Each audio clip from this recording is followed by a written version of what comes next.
I watched that Alien Romulus movie. Oh, what'd you think? There's really poor media literacy in the future, is what I have learned. Like all these kids, like first of all, you're going up to a derelict Wayland-Yutani station. That's a recipe for aliens right there. Yeah. First of all. And then they get there and then they're walking around this room and there's like 3D printed face huggers everywhere. And they're like, what a weird room. There are 6 Aliens movies already. If they'd seen even one of those, right, they'd be like, look at all these aliens. I should get out of here. It's the Walker principle that if you exist in a zombie movie, you A, have no idea what zombies are, and B, don't have the word zombie in your vocabulary. Yeah. It's just silly. Yeah. Been so many alien movies, the Alien versus Predator movies. They could even be worried about a predator if they wanted to.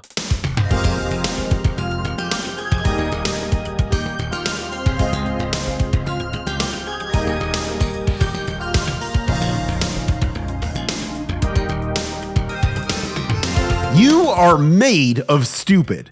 This is episode 375 of the Insert Credit Show, a panel of video game experts who addresses the most important questions I can imagine under the pressure of a horrible buzzer. I'm Alex Jaffe, and my merch pitch for the Nintendo Land gift shop is they should sell like a Mylar Kirby balloon where he's like all puffed up. Why don't they have that? Okay.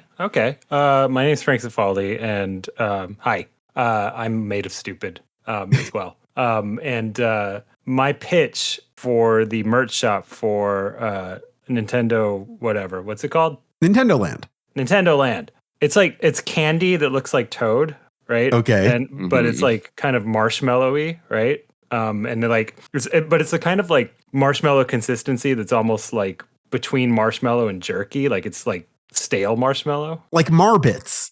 I don't know what that is, but yeah. Like the marshmallows in cereal. Oh, yeah, sure. No. That's like you bite that and it becomes dust. Yeah, that disintegrates, right? Yeah. I'm talking like you have to like pull with your teeth and like stretches and snaps. Because I think that's probably his consistency. Like Abba Zaba. Yeah, you want to get the texture of eating Toad.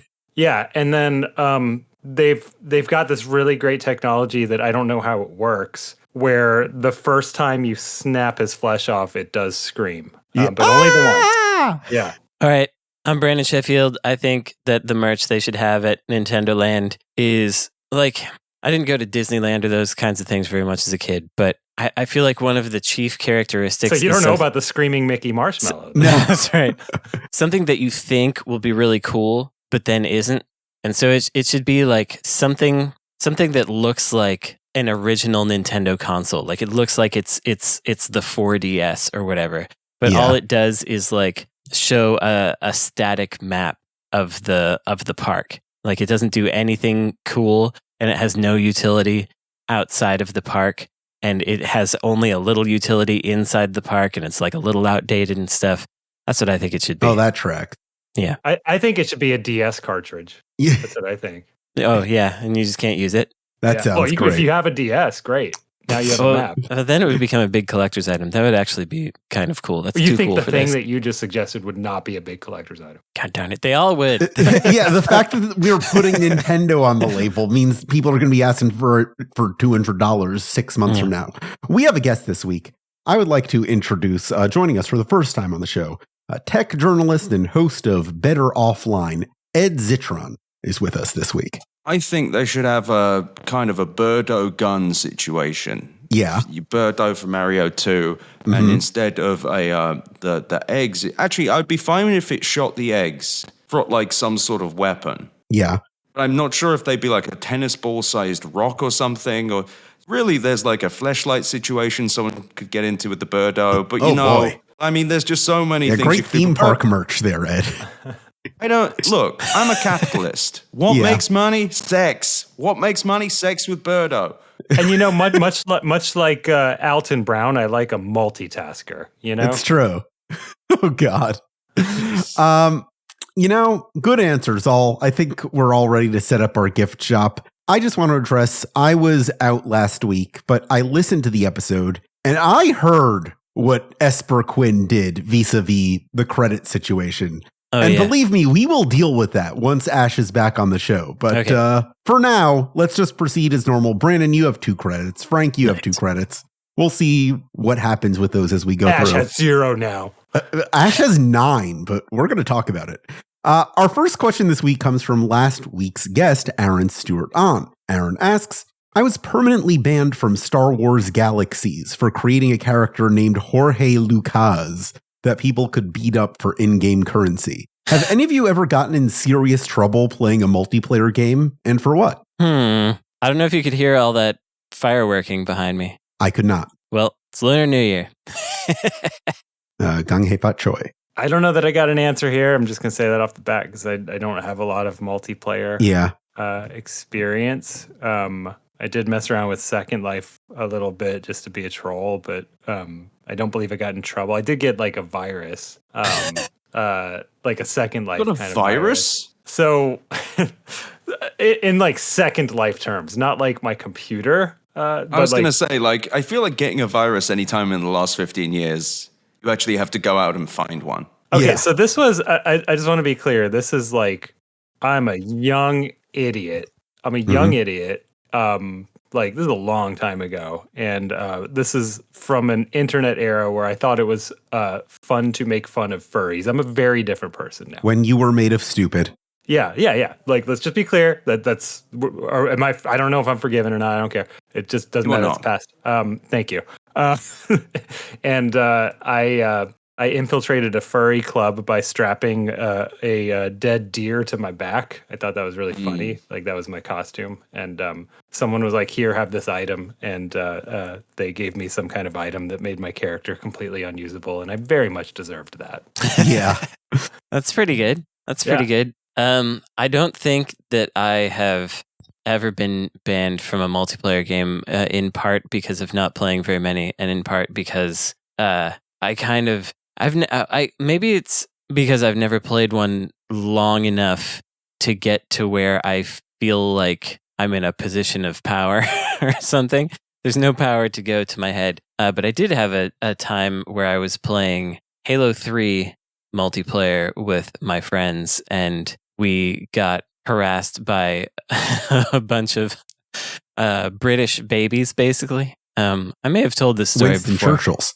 But they were all a bunch of little tiny voiced children that were trying to like say insults to us, but they sounded so they were like F your mother and stuff, and I was like, oh my God. Really put the boots to you. They did. It was really it was too funny to feel insulted by, because they were young boys who had certainly not achieved puberty yet at that juncture, and it was so yeah, I didn't get kicked out. They could have possibly over time, should have, but I'm sure they waited until their voices dropped before that. Children should not be allowed to play video games. It's true. Ed, you play any multiplayer things? I played a shit ton of multiplayer games. I played EverQuest and all them. I never got banned, but there were numerous problems I got into just arguing with people on the web forums. It's where I got my first posters,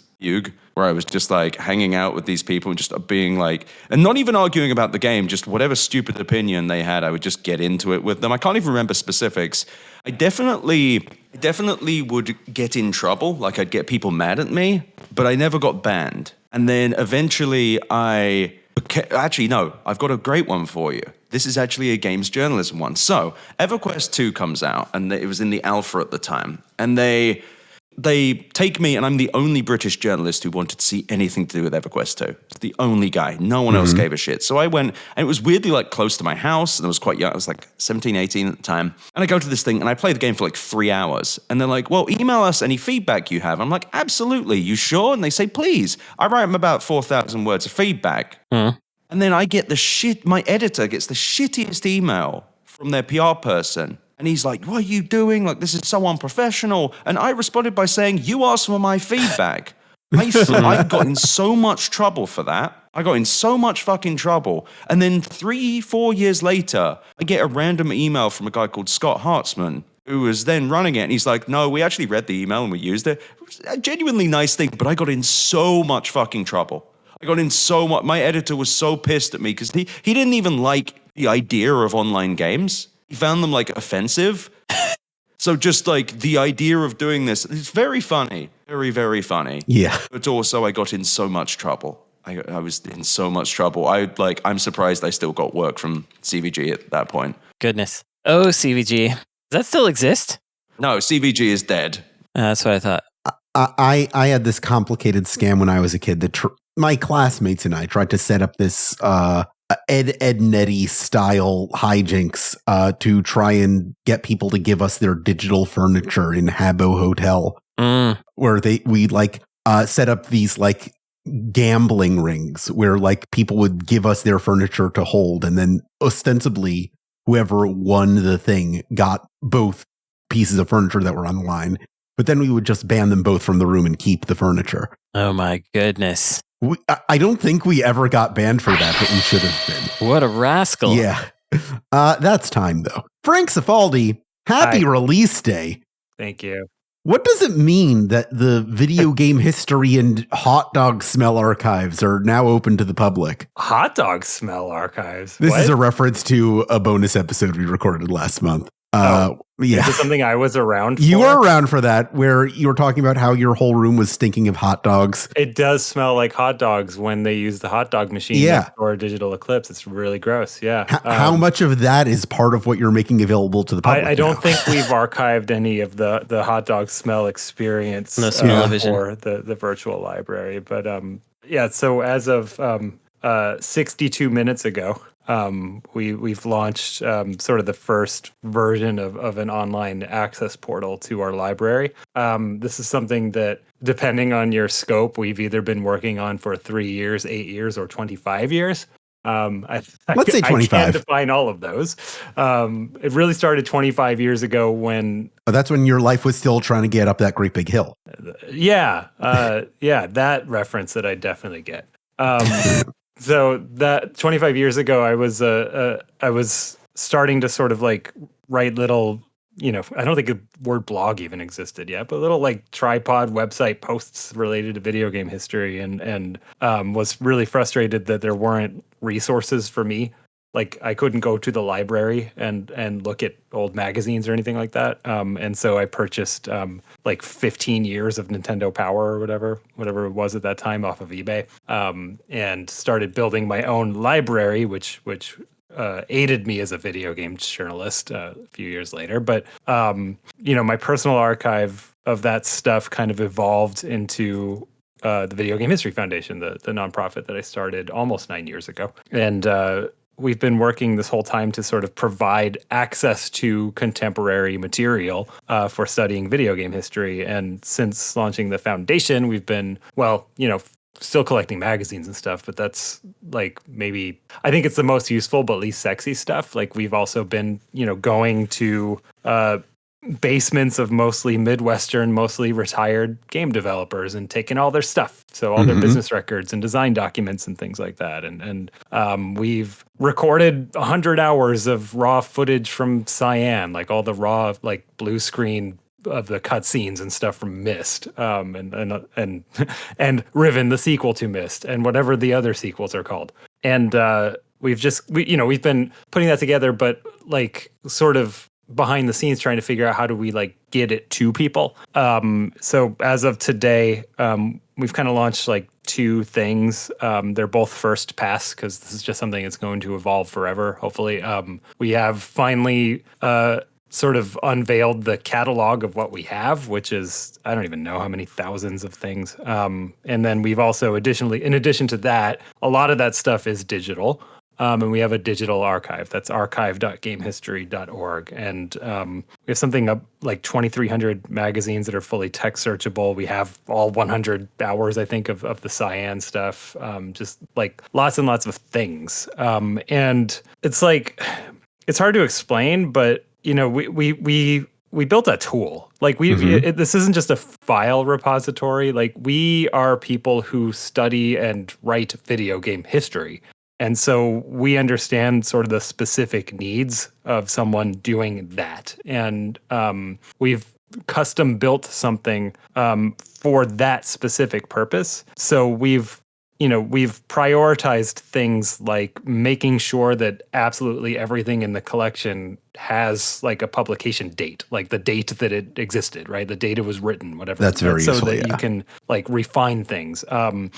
We spent a ton of time investing in new ways of doing optical character recognition for video game magazines. Yeah, OCR has existed since I think before we were alive, maybe even in some form. But for the most part, like extracting text from an image or like a PDF, it works great for black on white. It doesn't work great for a diehard game fan from 1995, like just barf video game layouts. But we spent a lot of time figuring that out. And I don't know, man, like it's like the entire purpose of the foundation is that we think that we think our understanding of video game history is kind of poor, and we think it's because the tools suck. And we're finally unveiling a tool, and I think it's pretty remarkable. I'm really proud of it, and I'm really sleepy, and it is probably reflected in my voice. How do you imagine people using it? Man, I am really excited to find out. Please go ahead, Brandon. Can I find out? Can I search for the time that id Software said that the Jaguar was the future in Game Developer Magazine? Like, can I look that up and find out? Every issue of Game Developer Magazine is currently there and completely quick searchable. So yes. Like something I would like to know is like every game that has been referred to as a Halo killer. So we don't have literally every magazine up. You know what I mean? So like from a significant subset. Yeah. Halo, yeah, I think, we have most of official Xbox from that like era. So that should be there. We quote unquote only have 2,300 magazines up right now. Yeah. So out of, a potential set of like 7,000 to 8,000 in the US. But that's significant. Yeah, you can search for Halo killers for sure. Yeah. I posted on Blue Sky. I was trying to figure out like, earliest mentions of the word Metroidvania. Yeah. You can just do that chronologically. That's cool. There's some stuff in here I'm really proud of. Like, I mentioned game developer. Yeah, game developers, quote unquote, archives have been online for a long time. But you might remember, Brandon, we only did like, for the old issues, we did like the digital editions from the old days that had no ads or anything and were just like the articles. Yeah. But I scanned them all. So they're all there with all the ads. Good. So you can find like, if you go back to the 94 issues, you can order like third-party Sega Genesis dev kits from someone. Maybe I will. Which is really cool. We scanned all of, I don't think any issues had been online before. The Journal of Computer Game Design, which was Chris Crawford's thing from like 87 to 96. There's a newsletter called The Logical Gamer, which was like a really nice zine from I think like 1982 to 85 or something like that, where there were like 15 issues and we can only find 4 of them in existence. But we found the best friend of the editor who's been dead for a long time, and he had all of them. And so like we scanned this really, really rare archive that like has like original photographs from CES and stuff like that. It's just an endless amount of cool stuff, man. And it's really cool because we built it as a tool, like where everything talks to each other. Like what's been really exciting is seeing how things talk to each other. Like how like you search for Myst and you go chronologically and it's like things that Cyan made before the game came out, and then like the first preview in a magazine, and you know what I mean? Like it's like these things sort of like end up talking to each other in really interesting ways. And for me, I don't know, like it's like I'm really excited people have like a look at what's possible. And when we can properly like get things out and in people's hands. But man, we're a tiny org. We got 2 employees. I think about 5% of our collection is actually in there. And if I can be real with everyone, I'm just kind of trying to figure out right now, like, okay, how do I turn this into funding? Like, how do I get more money to hire more people to continue populating this? I don't know. I'm excited to use it as a tool for writing stuff for this show. So yeah, we're gonna feed right back into ourselves here.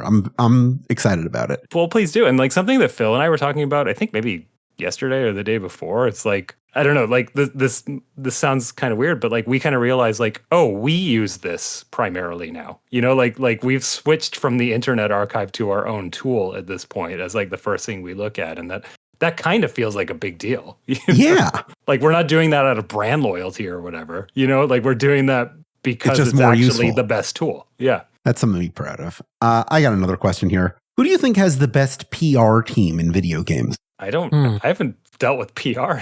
Yeah, it's been a 15 while. years or Is something. that for me? That's for you, Ed. Okay. So I'm going to say some things that are going to get me in trouble. Colin Harris over at fucking Nintendo. We'll shit talk Colin Harris. Let's go. Let's go. No, but they are like, if you say the wrong thing about Mario's penis, they are on you like white rice. And I mean, I talk about that a lot, so I'm regularly like in a lot of trouble. But nevertheless, they will come at you, but they will also be not useful at all. I have some limitations on what I can discuss otherwise with other different ones, but I would say the other major console manufacturers are pretty cool. In general, Games PR has one big endemic problem, and it's that Games PR people do not play fucking video games. Yeah. And that to me is insulting, I think. Yeah, I remember that some of them definitely did, and sometimes it was a surprise when that happened. When always a PR people surprise played to me. games, is that? Yeah. Fucking shocking to me. I don't think that's unique to games. I encounter that a lot in comics, which is my other professional field. I think there's just a genuine disconnect between PR and the products they're representing. Yeah, well, there was definitely, I remember even with some folks who worked on the Game Developers Conference that were in marketing, they considered marketing it's its own field, and I can market anything. Yeah. I don't need to understand it. I can just apply the general principles of marketing toward whatever thing. Like I can market GDC or Game Developer Magazine like it's a Pepsi. Exactly. And that does not work with a very savvy audience that's very clued into people not getting it and very upset about people not getting it. We shouldn't trash talk Fraser Nash again, but he Razor was fucking Nash now. There's a name I haven't heard I haven't heard that name in some time. How's Fraser Nash doing? We don't trash talk Fraser. We love Fraser. we love He's we love British, him. isn't he? Yes, he is. He's What the about most. Big Boy Barry? You ever run into Big Boy Barry? No, who's that? A guy called Big Boy Barry. He has a real name. Everyone in the British Games Press is like, Big Boy Barry. He's the very big guy, as you may guess. Yeah. Big Boy Barry. I think most PR people that weren't in like San Francisco are people that I only know by email. That's right. Yeah. Like I've never met Fraser. They're not human, No. generally, PR people. They're clowns. I say this as a PR person. Do not Yeah. trust them. Not look at them in the eye. Do not give them the time of day. Chase them out with a broom. PR people. I love running a PR firm, but I don't really do game stuff anymore. I miss doing it because it was easy. Why was it easy? Because you knew Because it? most of PR comes down to knowing what you're talking about. Right. Yeah. And knowing what you're talking about, but also knowing the games and knowing what everyone's doing all the time. And my general approach with it was actually playing video games. A crazy fucking idea I had. Yeah. Was like, what if you actually played the video games? What if you actually played the video games you fucking talking about? What if you knew what you were talking about when you talk about the video games? Turns out the journalists really like it when you pitch them stuff that they actually like as well. It's a crazy idea. PR people used to get really mad at me when I would dodge them. I would ask them out of politeness if I could interview so-and-so when I went to X or Y event. And sometimes they would say no. And so then I would do it anyway because, I know what people look like. Yeah. And I can just be like, hey, I want to interview with you. And then they would say, fine. And then I would do it. I mean, that kind of got around Colin Harris in similar ways, where it's like, I would ask for someone inside Nintendo, they'd say no. So I'd ask someone that I like that knows me at Nintendo, what's their email address? Yeah. Get it? Yeah. And then I would get an email from Colin saying, please don't email staff. Does Thursday work? Mm-hmm. Yeah, exactly. Well, Yeah, so that they can so they can have 3 different people with like the name Brandon or Sharon on the call. Right. Well, That's the ideal combination. One of these people's name is Brandon. It's me. Oh, okay. Guess you're in PR then. So I'm one of the people on the call. Are there a lot of Brandons? We got 1/3 of a call going here. No, being good at PR is really fucking fun because you just have to be like a functioning human being, which is very challenging for PR people. They don't really know how to do all that. It was interesting in the time when people considered not knowing a language would be a complete barrier to interviews. So like they would assume at the Tokyo Game Show, if they said no to an interview, that would mean I couldn't do it. But in fact, Right. it would enhance it for me because I can speak the language. Now I don't need the mediocre interpreter in the way. Did that also in Spain. It's fun when you can just be like, yeah, I don't care if you said no. I know what that person's face looks like. I'm going to go talk to them in their language. Okay. It seems our answer is there are no good video game PR people. I'm happy with that. I will say one thing, which is that I don't think it's Golan's fault. Okay. With Nintendo. I think that I think it's Golan's fault. Well, what it is, just to explain, the thing is with games PR, pretty much anytime something fucking stupid happens, you can blame the managers. Yeah. Because with the managers, their general approach is that they do not play video games. And if you dare to talk about playing video games to them, they'll say, actually, it's good that I don't know. It's actually good that I'm like this. Because if I'm like this, I can have an objective view. What it actually means is they ask their people to do extremely fucking stupid things. Yeah. And this is also a problem across all PR, but in games it manifests pretty bluntly because it's like, do you play video games? Do you actually play video games? Can you speak about it? Right. You speak about the video games. Can you play the fucking video games? Anyway, I used to get in a lot of trouble for this because I would be like, hey, what you're saying doesn't make sense if you've played a video game before. And they're like, Ed, shut the fuck up. Actually, no one would dare speak to me in that manner. But nevertheless, it's what they wanted to say. It was very clearly what they meant. Yeah. I've gotten those before. In their defense, I was also extremely stubborn and would say things like, hey, that doesn't make sense. And hey, that, like, what you're saying is stupid. And hey, maybe we should not say that as it's factually incorrect. Can you give us an example? No. Fair enough. Non-disclosure agreements, sadly, are a real bitch. However, I will say this. If I am ever hearing someone talk about a video game, if I ever hear a PR person talk about a video game, I can tell within 1 minute if they're lying. Sure. And there was someone who's... the tell is when they say they've beaten it, and then you say, great, how long did it take you? And if they say they beat Bloodborne in 10 hours, they're fucking lying. That's fair. Like, they just fucking lied. Yeah. Pro gamer. Pro gamers. Well, even just honest gamer. Here's my next question. This is the first time I've hosted Insert Credit since everything started getting fucked. But this is a video game show, so I need to dial in and ask, how fucked are video games? So, I think that they're fucked on the AAA side. I think AAA is currently heading towards, like, careening towards a brick wall at high speed. There is just this stupid fucking arms race about graphics. Yeah. There's this stupid fucking thing about games have to be bigger, games have to be this and that. And I think between that and the live services shit, I think that mainstream video games are in a really bad place, and it is not obvious where they will go, because the actual smart thing to do would to be building a little more sustainably. Use like last gen's graphics on PS5 hardware, what have you. It will be so good, but everything must get bigger and faster and whatever. It feels like we're back to when I first started playing games, whenever they had the Voodoo 3FX, like when they were just like, we must have bump mapping. I need to get some bump mapping going. Let me see some bump mapping, you pig. Yeah. Remember Voodoo 360 era. 3FX 5500 on the back, you had Halo, which is really funny because mean old people of Xbox stole that from us. And it's interesting because it just reminds me of them when it was just like they didn't really know, the people in power didn't really know how to make games. They were just like, what if the games looked so crazy? The games looked just so fucking crazy, bro. And they didn't even look that crazy. They looked fucking, they just looked like bumpy. The bump mapping was pretty good though. You gotta have those bumps. Love the bump mapping.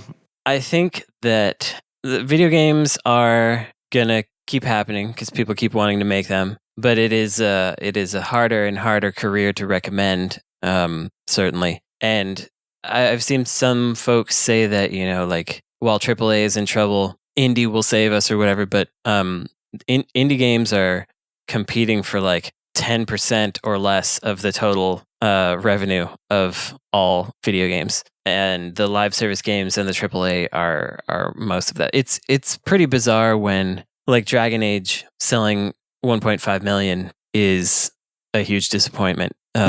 That's like a scope and scale problem. It also is kind of surprising to me that it did only sell 1.5 million, because it kind of does seem like it would have sold more. Not that I really played it, but that's my. I did actually see something very amusing where someone was posting today, like, I feel bad for Dragon Age. I was looking forward to getting to that in my backlog eventually. It's like, well, I guess that explains it. That kind of explains it. There are too many video games. I don't mean that in a negative way. There just are a lot of them, and players have so much choice, and discoverability is poor. The shops aren't very good at bringing these kinds of things up, and so you got a real cocktail of weird situations, and the money's kind of drying up because we're on the tail end of AI being the VC burning machine, and it's not clear what next VC is going to burn their money on for no reason, and that has some ramifications for the game industry. Also, if China, like if we're trying to kick out every Chinese company out of video games, if that winds up happening, then all of AAA is probably going to go with it because of investments. So yeah, there's a whole lot of real weird nonsense going on. But I think video games will persist. People will keep making them. I'm going to keep making them because I don't have a different kind of job lined up. So. Yeah, what are we all going to do when video games crash? I don't know. It's going to be a problem. Yeah. I'm going to continue showing you old things. Yeah, you're going to preserve the museum.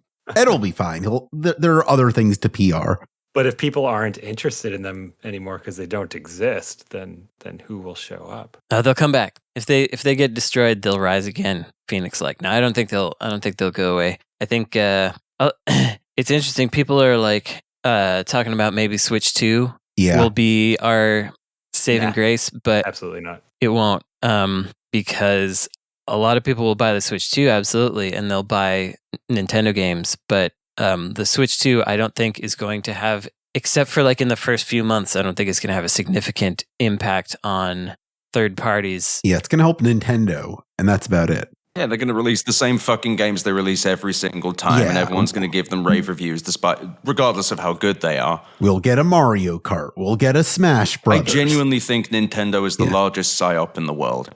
Yeah, I think it's the Bob Dylan of gaming. So they've got the best PR in games. No, they don't. No. He just said they didn't. Golan just gets in the fucking way. They like a dictator that allows you to sometimes have a code for a video game. Wow. A little bit jokeified when it comes to this stuff, but... Yeah.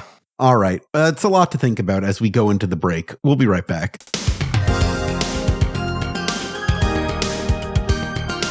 Ooh, smoke them if you got them. I do not have them. Well, then if you don't got them, get them. And then next time I tell you to smoke them, if you got them, you can smoke them. But not this time. It's a good idea. Getting them is a one-turn act. Yeah. Oh, so I have a limited supply of M to smoke. Yeah, exactly. Interesting. You can either smoke them or get them. You can't smoke them and get them and smoke them. You're going to have to wait till the next opportunity to smoke them if you got them to smoke them. But right now you can get them. Okay. But if I finish smoking them after I got them, then I can get them again.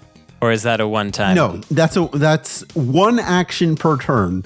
Either smoke them or get them. You can't do both. I'm just saying once my ability to smoke them is exhausted, you can get them again. You can get some more, but you would have to wait till your next smoke them if you got them opportunity. I see. You can't get them again if you run out of them on your smoke them if you got them turn. Right. Okay. I have to be prompted again. Yeah. Exactly. Yeah. You can either smoke them or get them. You can't do both. No matter how much of them you have. No matter how nearby A are. Okay. Are we all clear on the rules here? Yes. And that makes sense. Welcome back to Insert Credit. It's time for us to go to the question hole. This is the point in every episode where I get a question from patreon.com/insertcredit, where patrons of this show for mere dollars a month can get their questions asked on this show through a handy form. They get access to monthly bonus episodes of us just kind of shooting the breeze and other fun and interesting surprises that you can discover for yourself for, I think, $3. That's really it right now. It's not a lot. And you can be just like LeFish, who asked us this week, Rank from best to worst: 1080 Snowboarding, Excitebike, F-Zero, Mario Kart, and Wave Race. Is it possible to put all of them on the bottom?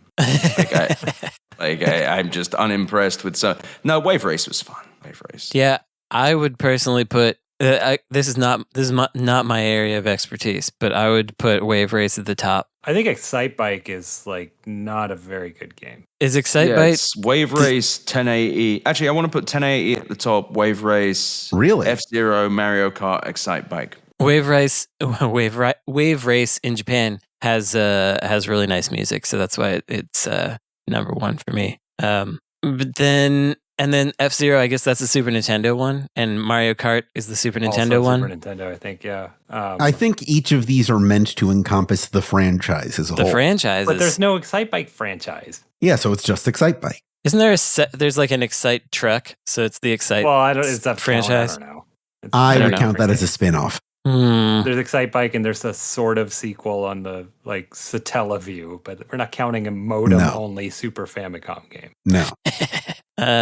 Yeah, that's probably fine. Yeah, I think for right me, to like the only everything's I don't care except like I'm a little bit intrigued by whether I like F-Zero or Mario Kart more.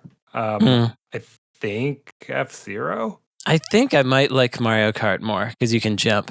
There's a little jump button and you can go boink. Yeah, and you got more like drifting. Do you have better drifting in I don't know. in general? You do, yeah. But then F-Zero is like real fast. Yeah. I feel like perhaps we were less equipped to answer this question than another group of people might have been. Yeah, I agree. That's why I'm ignoring everything except these two. It's like, okay, I might have opinions on these two. I played the original F-Zero for a total of maybe 20 minutes, and the rest combined for like 5. I think Wave Race it's the most Sega Nintendo game of that era. So I like that. I like the tech on the first 64 one. I think it's impressive. Yeah, I guess that's the one I'm talking about. The waves do look nice. I genuinely don't know if there's more than that game. There's one more on the GameCube. Okay. 1080 Wave Racing, they call it. I think Mario Kart's above F-Zero. I think. Okay. Yeah. Yeah, I'm happy with its ranking. This is the official canonical insert credit ranking of these. Are you changing 5 the video two games? Because currently I'm seeing F-Zero above Mario Kart. We're saying Mario Kart's above F-Zero. All right. If we're all Ed Zitron, are you okay with that? I'm okay with that. Okay, then we're pulling the trigger. Nice. Mario Kart is in the middle, just below Wave Race. Fantastic. Are we not giving them the list? Yes, the list is 1080 Snowboarding, Wave Race, Mario Kart, F-Zero, Excitebike. Hell of a question. Thank you. Hell of a question. Thank you, LeFish. What's as exciting to do in real life as it is to do in a video game? Guns. Maybe. I was going to say baseball bat, like hit a ball. Yeah. I think it's more exciting in real life, though. Yeah. Yeah. You actually have to be able to hit the ball, which is much harder. But it's exciting because I can't, and sometimes I do, and I'm like, oh my God, I did it. I think guns also may be more exciting in real life if you use I don't think there would be shooting ranges anymore if it was as exciting in a video game. Right. Yeah. Okay. Driving is more exciting in real life than in a video game. Mm-hmm. I think. What about jumping? Because I'm not very excited by jumping. Oh, come on. Like in a platform game, you make a really tight jump and you go, oh my God, I did it. Like you don't have an equivalent of that in real life. Jumping is better in video games than real life. Okay. It also, like you can just jump infinitely in real life. I mean, in video games. I mean, I can jump infinitely in real life, but Brandon can't. Yeah, I No, can't. that's a skill only Frank has from years of developing a video game archive. That's one of the powers you get. Reading. Reading! That's the answer. Yeah. Brandon, I had reading written down in my notes here. And Nice. turning pages. That is exactly the same level of excitement. Yes. Yeah. Yeah. You're in the lead for this episode right now. Perfectly Congratulations. flat excitement. Yeah. Well, I you know what? I don't know. Like I'm thinking about it. I'm thinking about games that have really fun like timing and scripting and like screen shakes and stuff. Oh, like reading Ace Attorney the style? text. Yeah, reading the text in an Ace Attorney game is way more exciting than reading a printout of the text in the Ace That's Attorney. true. That's I true. think it averages out. Being an though. attorney looks more fun in real life. Yes. I don't know. There's a lot of like discovery you have to do. I feel like you have to go to Discovery's law fun. school. Yeah, if I could just do discovery, like if that was like that's all I want to do. Look, I'm a paralegal. You could literally. Yeah. Yeah. Okay, if video games go under, we can all become paralegals. Good to know. I mean, I'm going to become a lawyer if all my shit falls apart. Yeah. I love being annoying. It's weird how you can be a lawyer once, but you got to be illegal twice. Paralegal? Oh, a paralegal. Not your best, Brandon. Not your best. So I just keep going toward like, I don't know, like menu select or like transferring funds or, you know what I mean? Like something where it's just like do it on a website. Oh yeah, managing like a bank account in a video game. Yeah. Inventory management is as exciting in video games as it is in real life. Stacking things. No, that is probably more fun in a video game. Yeah. You feel no consequences when you knock it over. That's fair. I think reading is the best answer we're going to get. Here's my next question. What is the Queens of the Stone Age of video games? This is an interesting question to me because my partner likes them, and I was trying to show more like stoner rock and desert rock stuff, and it wasn't resonating at all. I would call them like a popular version of a niche thing. Queens of the Stone Age, popular iteration on stoner rock or desert rock. They also seem to have their own particularity that makes them stand apart from the rest. So I don't know if that helps with the description. With the choose Hades, but I think Hades is more popular. Mm-hmm. Yeah, I think Hades would be good. No, I think that's pretty good. It's like taking the roguelike and putting it into a popular format that more people can like, but also enough people consider its own thing. Yeah, because concept of roguelikes. Frank, you look skeptical. No, I'm not skeptical. I'm just trying to my opinion is that band is fine, right? And like I don't consider like it a particular like commercial sheen on them, So I don't know if that's what we mean by Hades, like just being more accessible with like a by being. The Stone Age is absolutely a commercial sheen on top of stoner rock. Like that is what they were built on, and then they've, if anything, become more commercial. They had a Mark Ronson. Like I haven't listened to them. I gotta confess. Oh no! This is something that I can argue about and talk about for hours. They're my favorite band. I've seen them 16 times. Like okay. Like this, I'm going to be the king of annoyance on this one. Okay, so you are a fan, and you're a fan, and you're saying commercial sheen is a fair assessment. Yes, I would say so. Okay, They would cool. They would pretend otherwise. But I was kind of maybe devil's advocating because it's like I don't think they're that shiny, but I will trust the fan here. Another reason that Hades works is people now, instead of like people will compare games to Hades as though Hades is like its own genre of roguelike. People say something is like Hades instead of what is like Hades? Are there other games like Hades? I have not found them. I would Hades love to play 2? them. There yes, are. I played a bunch of that. It's not finished. Every time I judge the DICE Awards for action, there are indie games that I then forget the name of that are Hades likes, I would say. Perfect. Unfortunately, I can't tell you what they are because I don't remember what they're called. But it is an interesting. I have heard it as a point of comparison a fair number of times, though. It's. I think it's like the loop and progression that people are latching onto there. Anyway, I think Hades is a good answer. So yeah, I'm going with that as the canonical answer. We're going to go into our lightning round. I'm debuting a new game here, which is an old game, but new for this show, that I'm calling 21 Questions. We're going to break a new podcast around here. That's one too many. And play our own version of 20 questions, but with one more so that it can be divisible by 3. Here's how this goes. I'm thinking of a video game. Okay. And you are going to take turns asking me yes or no questions to determine what game it is. Whoever gets the game wins. If no one gets it after 7 rounds, I win and I get a credit. That's right. I can get credits now. Okay. All right.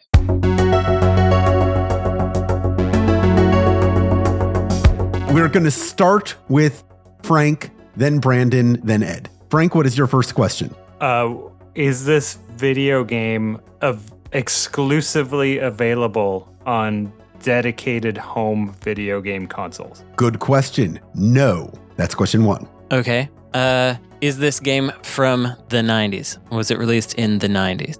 Another good question. No. Okay. Ed, you're up. Is this game released in the last 5 years? Another good question. Yes. Oh, all right. And the degree of time which you thought about that was a little something. It was a little something. Can I? If it was released in the last 5 years, that kind of answers my question. Is this a commercial video game that I can purchase right now? Yes. Is it an online game or an offline game?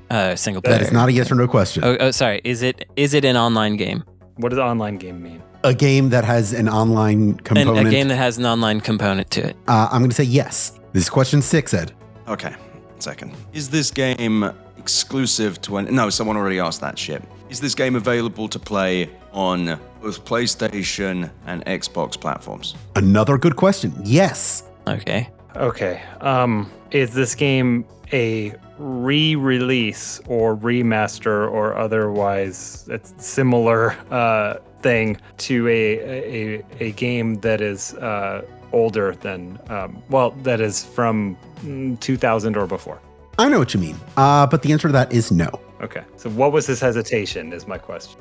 It's not the official question, but my question in my head is what was Jaffe's hesitation about with the release in the last 5 years. I think it was just like close. It might have been released in 2020. Okay. Is my guess. Sorry, is it a shooter? That's what I want to know. Yes. Okay. Oh, well, okay. I can't ask. I can't ask what. I can't say what game I think it is now because I asked my question. God darn it! I don't think so. I'm going to make a rule that you can spend a credit. To you know what? Frank, no, I am going to allow that. If you want to spend a credit to get an additional question, you could do that. I'm not going to do it. I'm not going to do it. All right. In that case, Ed, it's your question next. And I want to add it's double or nothing. Okay. Is this game available in a physical release, as in sold in a box that you could buy off of Amazon.com or Best Buy or a regular store? I don't know. Let me check. Let me see. I'm gonna say, as far as I know, no. Oh. So that, just to be clear, you mean it's a digital only release? I think it's a digital only release. I might be wrong. You need to firm this one. Like, I feel like this is a Yeah, that's a big deal. Because otherwise, that definitely changes what I was about to guess.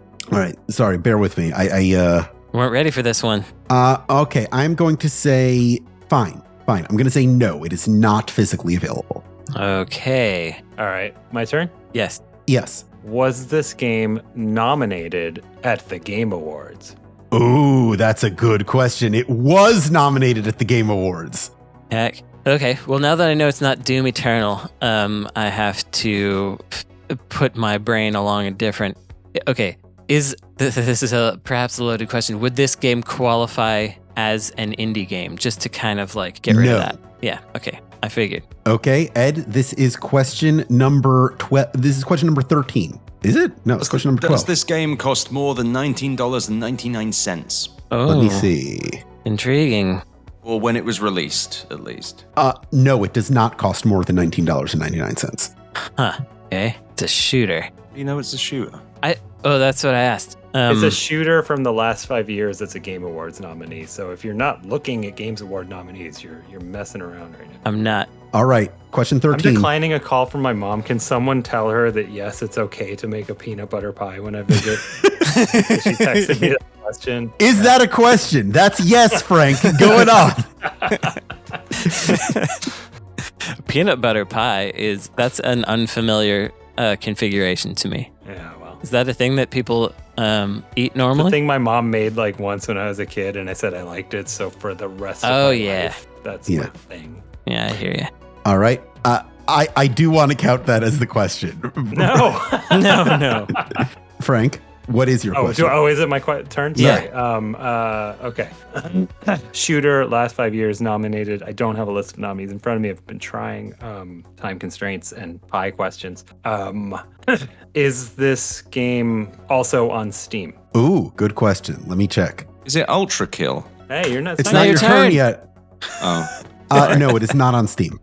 Interesting. So it's on PlayStation and Xbox. Wait, so guesses have to be your question as well? That's not fair. Okay, well. That's how it works. That's how the game has question. always You worked. didn't explain that part, but Okay. All right, shooter on Xbox and PlayStation, not physical. Yes, Not it's physical. not physical. I can confirm that. Not on Steam, under $20, Under $20. Under $20. but not on Steam. So, okay. Well, I think this is a co-op game. I'm playing this co-op, so I'm just going to comment here. Army of two.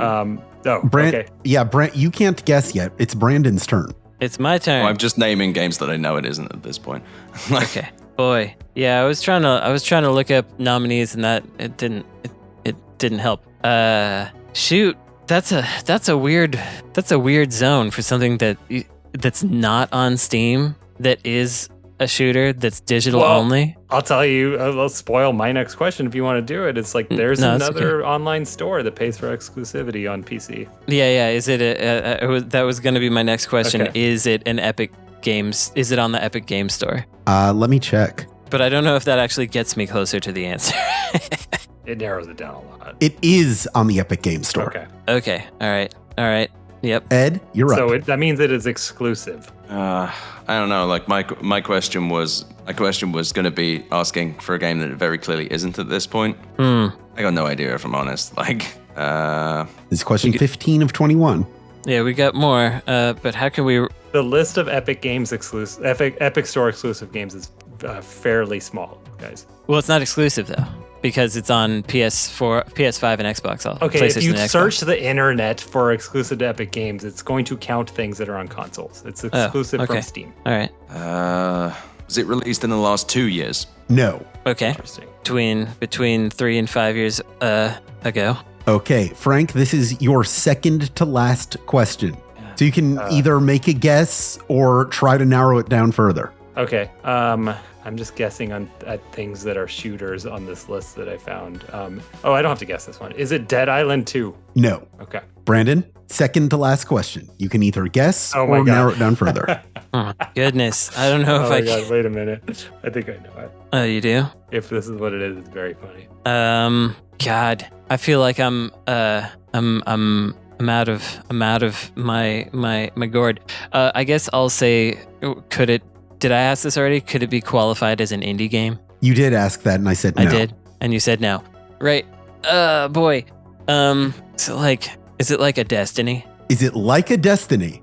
Is it Is it like a Destiny? Is it like a Destiny? Is it like a No, Destiny? is it a Destiny? Is this something like a phenomenon? It is something like a phenomenon. Is it Destiny Maybe. 2 is what I'll ask. No, it's not. I'm going to say no. Okay, I think that probably had a physical release anyway. Ed, It's probably on Steam also. Yeah, Ed, it this on is your Steam. second to last round. You can either make a guess or narrow it down further. Was it released in the last 3 years? No. Okay. Between 4 and 5. All right, Okay. Frank. You have to make a guess now. Do I? Yeah. 'Cause it's not your a last- If you want to win, because this is your last chance. Oh, I guess. Again, I'm playing this like a co-op game. All right. And by the way, I'm just gonna say the one that I said would be funny, but I realize it does have a physical version, which is Fortnite. Would it be It's a- not Yeah. for Yeah, Yeah, that's I- not my guess. That is Okay. not, like, because that was not in the form of a question either. God, I just don't have time to do research. And there is a physical of this. God. Okay.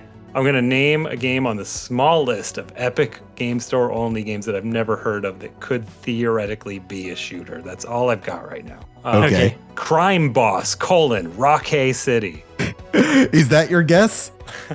Is the game Crime Boss: Rockay City? It is not Crime Boss: Rockay City. Sorry, Frank. Brandon, last guess. Good Lord. What is this game? I have no idea.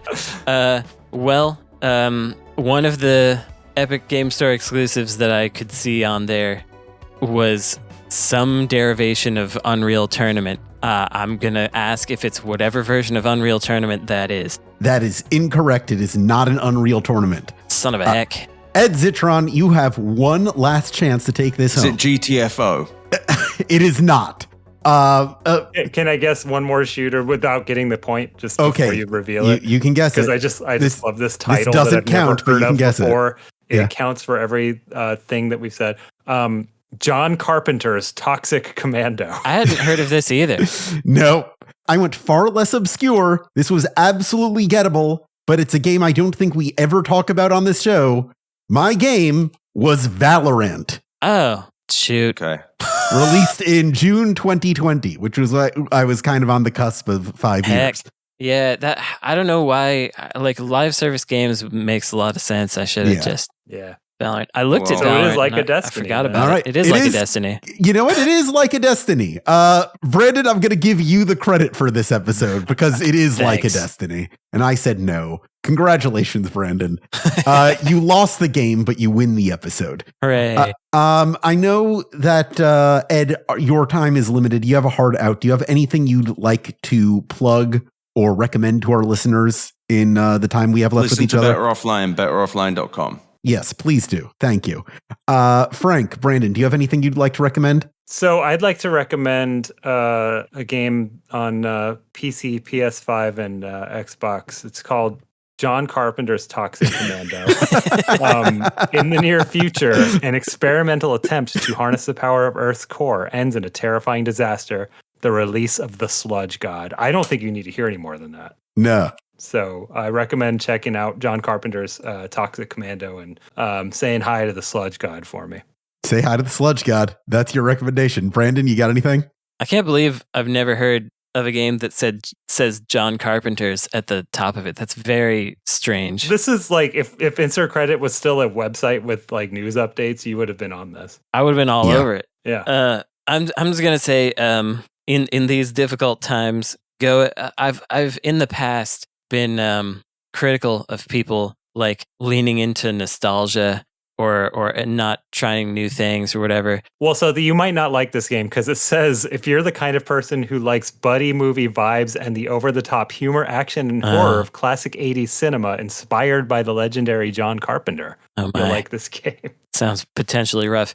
Anyway, I'm just going to say that whatever vectors, whatever levels you can pull right now to try to feel better during this time, I currently allow you. Go for it. Watch John Carpenter's Big Trouble in Little China for the 50th time if you want to. Whatever you can to feel like a human being. Yeah, stay alive. It's difficult out there. And also, I was talking about Star Trek earlier, and the Lower Decks, all 5 seasons, is now available to pre-order if you like that show. My second favorite, maybe, Star Trek at this point. So check it out. You can buy that if you like it. The end. Right on. I have some recommendations that I would like to give right here at the end of the show. If you enjoyed this episode of Insert Credit, or any episode for that matter, please rate and review our show however you can on iTunes or Spotify or whatever platform. It really does help. You could also support us directly with your contributions to patreon.com/insertcredit. If you'd like to sponsor our show with an advertisement or personal message or submit your own horrible buzzer, you can email me at show@insertcredit.com. You could also join our community at forums.insertcredit.com or find us on youtube.com/insertcreditshow. You can still wishlist Demon School on Steam, and you can go over to the Video Game History Foundation to check out their live archives right now. This week's buzzer was submitted by Tom DV. I'm Alex Jaffe. I'm Frank Cifaldi. I'm Brandon Sheffield. I'm Ed Zitron. And your game has now been saved.